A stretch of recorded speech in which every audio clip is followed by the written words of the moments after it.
مواد لازم: ورقه خمیر فیلو، پنیر موزارلا 130 گرم، پنیر چدار 130 گرم، پنیر سفید لور و یا فتا 50 گرم، ماست 2 قاشق غذاخوری، 1 عدد تخم مرغ کره آب شده به میزان لازم.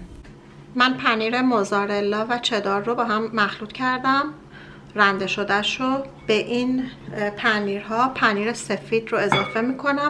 شما میتونید از هر نوع پنیر سفیدی استفاده کنید، پنیر لور، پنیر فتا، هر چیزی که دوست دارید. من پنیر لور اضافه میکنم. طرز تهیه پنیر لور قبلا گذاشتم براتون، ویدیوشو براتون میذارم تو قسمت توضیحات ویدیو، میتونید ببینید. 2 قاشق غذاخوری ماست اضافه میکنیم، 1 عدد تخم مرغ. یه دستکش بپوشید و با دستتون مواد رو کاملا مخلوط کنید. با کره آب شده ته قالب رو چرب بکنید.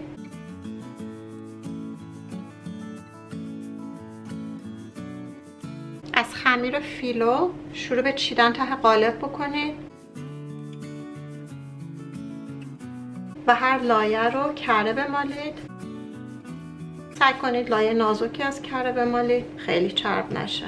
خمیر فیلو رو زمانی که باش کار میکنید روش رو با یه دستمال تمیز نمدار بپوشونید تا زمان کار کردن خمیر خشک نشه.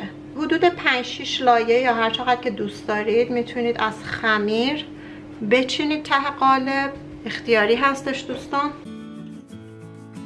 کاری که میتونید بکنید دوستان برای اینکه خیلی چرب نشه خمیرتون، میتونید به این شکل خمیر رو بندازید و برگردونید و دوباره به این شکل بذارید که از کره کمتری بخواید استفاده بکنید.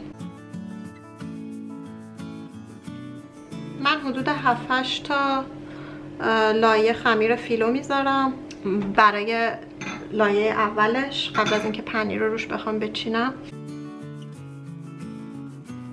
و دوستان از فیلینگ چیزمون میذاریم روی لایه های خمیر و صاف میکنیم. میتونید هر ادویه‌ای که دوست دارید اضافه بکنید به مایه این پنیر. میتونید چیلی اضافه بکنید، فلفل سیاه، یا میتونید هر سبزی که دوست دارید هم اضافه بکنید، مثل گیشنیز، مثل پیازچه، مثل جعفری. کاملا سلیقه‌ای هستش، ولی من به صورت کلاسیک فقط پنیری دارم درست میکنم.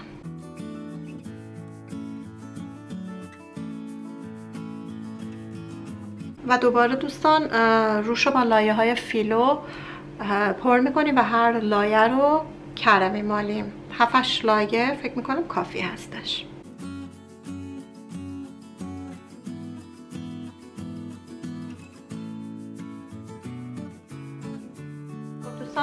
وقت بریدن بورک هستش. از وسط من به صورت مربع میبرم. حتما این نیست که حتما بورکتون از کامل جدا بشه. شما میتونید از فر که در اومد دوباره روش رو برش بدید.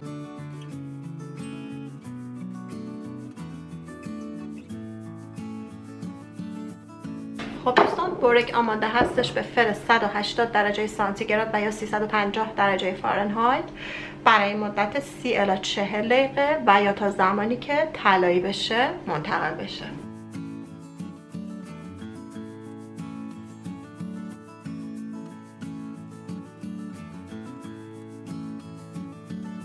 خب دوستان، من اینو حدود 25 دقیقه گذاشتم. درجه حرارت فر خودتون رو ببینید به چه شکله و وقتی که بورکتون طلایی شد از فر در بیارین. بذارید 10 دقیقه تا 1 رو بمونه، بعد میاین برش میدیم و آماده سروه.